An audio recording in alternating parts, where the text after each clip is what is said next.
నాచారం గుట్ట నవనాథ సిద్ధస్థానం ఇది. ఈ నాచారం గుట్ట తెలంగాణ స్టేట్లో మెదక్ డిస్టిక్లో గజ్వేల్కు 10 కిలోమీటర్స్ డిస్టెన్స్లో వర్గల్ మండలంలో ఉంది. ప్రస్తుతం నాచారం గుట్టగా పిలువబడుతున్న ఈ క్షేత్రాన్ని పూర్వం నాదగిరి అని, గర్జనగిరి అని, సింహగిరి అని, శ్వేతగిరి అని, గార్గేయగిరి అని, అంటే గార్గేయ మహర్షి తపస్సు చేయడం వల్ల గార్గేయగిరి అని, అట్లా నాచరుడు అనే భక్తుడు ఈ క్షేత్రాన్ని అభివృద్ధిలోకి తీసుకురావడం వల్ల నాచగిరి అని కాలక్రమేణా నాచారంగా మారింది.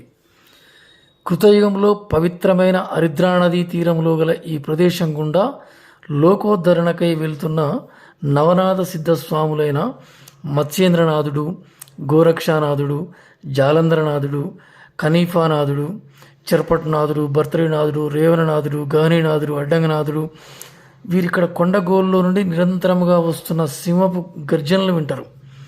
అప్పుడు వారు తమ దివ్య దృష్టితో కొండలను పరికించి చూడగా అక్కడ వారికి నరసింహస్వామి వారు దర్శనమిస్తారు.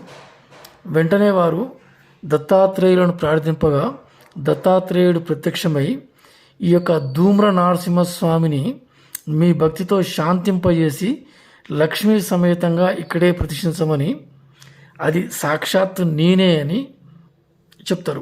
అట్లే ఇక్కడే తపస్సు చేసుకోమని వారికి చెప్పి అంతర్ధానం అవుతారు.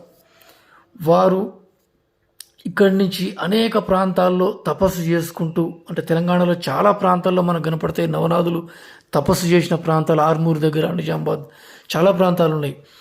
మెదక్, కరీంనగర్ డిస్టిక్లో, నిజామాబాద్ డిస్టిక్లో వాళ్ళు వెళ్తుండగా అట్లా శ్రీశైలం పోయారు.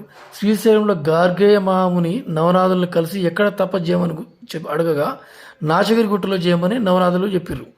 అట్లా ఇక్కడ స్థల పురాణం ప్రకారం ప్రాతకాలంలో ఇప్పటికీ నవనాథులు నరసింహస్వామి దర్శనానికి వస్తారని ప్రతీతి.